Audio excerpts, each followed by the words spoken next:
Right, gonna have a look at fitting this Speedo now, and I do have a little bit of a choice for mounting brackets.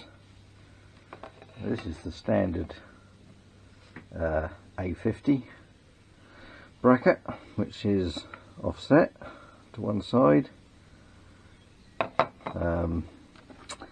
However, if you haven't guessed it by now, I'm kind of doing a wasp replica, looky likey, and this is the mounting bracket for a wasp.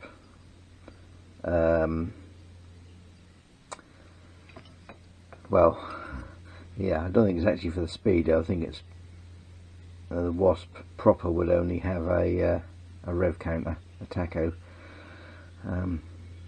but if I'm just going to be fitting one dial, it's going to have to be a Speedo, because I'm going to be using this on the road, hence the lights.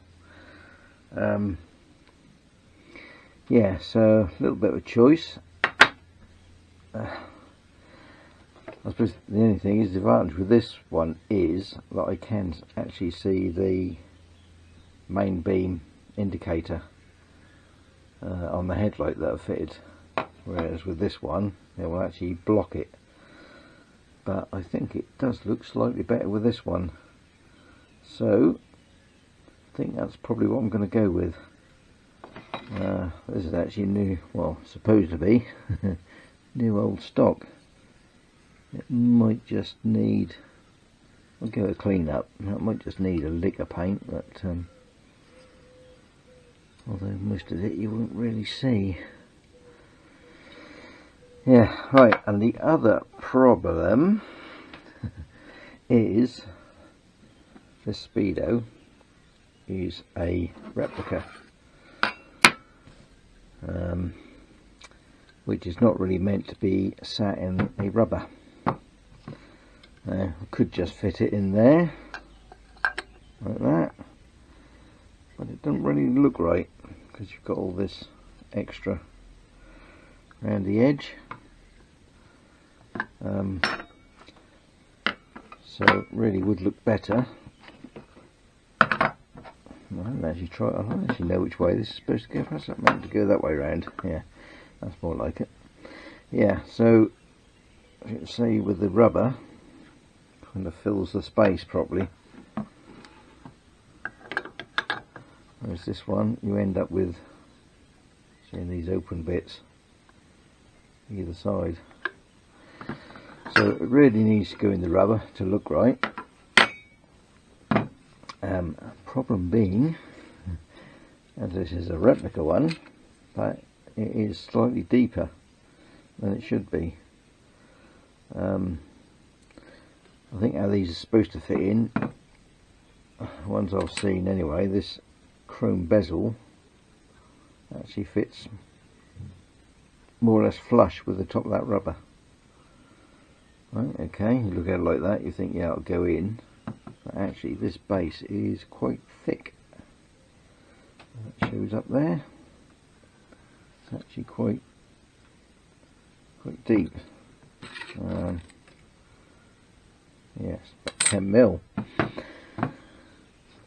So if we measure the side up to the chrome, it's 45 mil on that. If that's sat flat on the base, that means that black part is going to come almost to the top.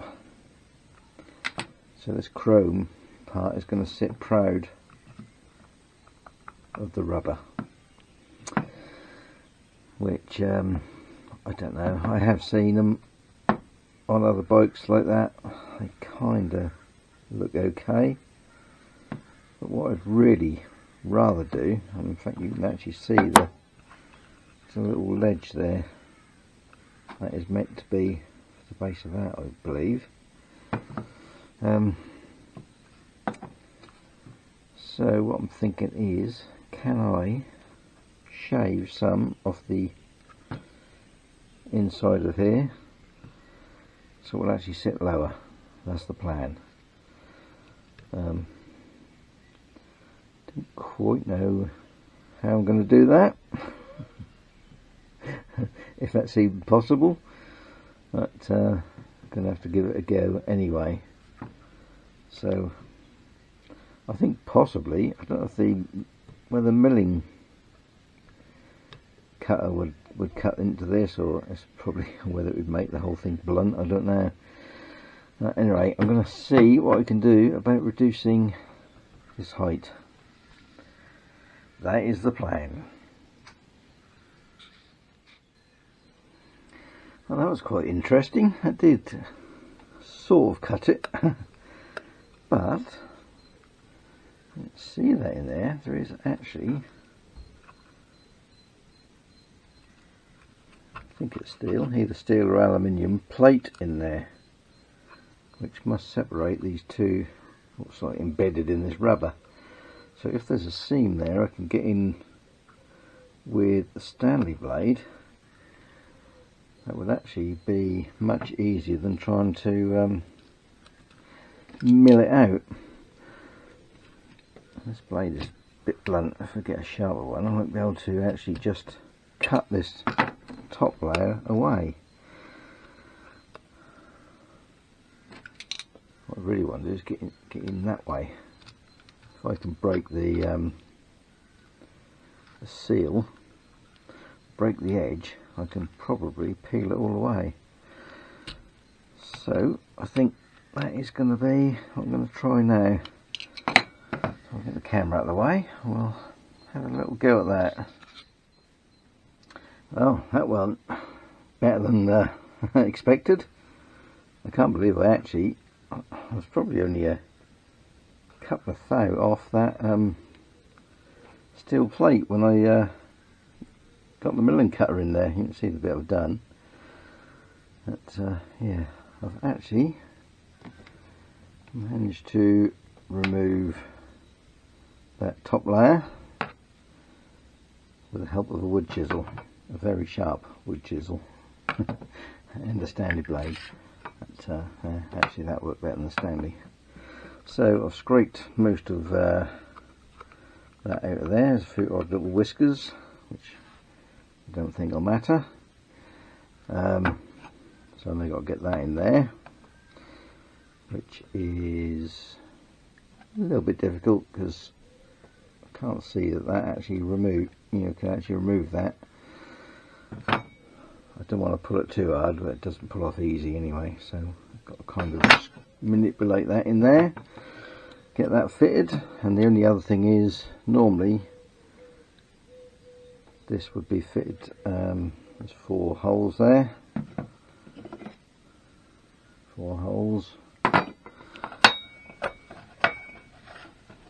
4 holes, so that rubber part would normally be secured with these screws, which I won't be able to use because obviously the head is going to be above, and stop me putting that down where I want to put it basically. So I might just have to rely on just the 2 fixings there, or unless I can find some really flat,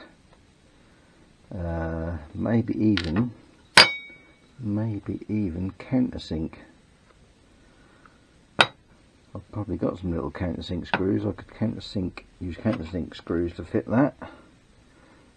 Yeah, that would be the answer, because I can actually drill into this metal plate, or countersink into this metal plate. So I might give that a go, and I'll get this in. Right, so that's in there. The only little problem is this plate, this metal plate, wasn't in here when it was moulded exactly flat, so that side is slightly thicker than that side, so it sort of kicks this side of the bezel up a little bit. So I'm probably going to have to pack something under there just to so that looks right, but that's that more acceptable height, and you can see that even lines up where it should do. Yeah, because before this complete bezel was sort of up at that sort of height. The whole thing was out. That's more like where it should be. Right, so now just got to get it fitted to this metal plate.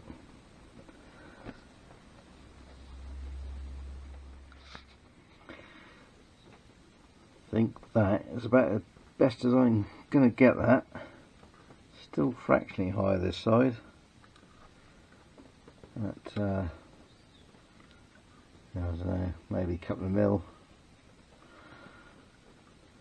Just made that a little bit gappy there. But that is sitting a little bit further down than that would have done otherwise. So I'm reasonably happy with that. And I've got that secured. These are a little bit long.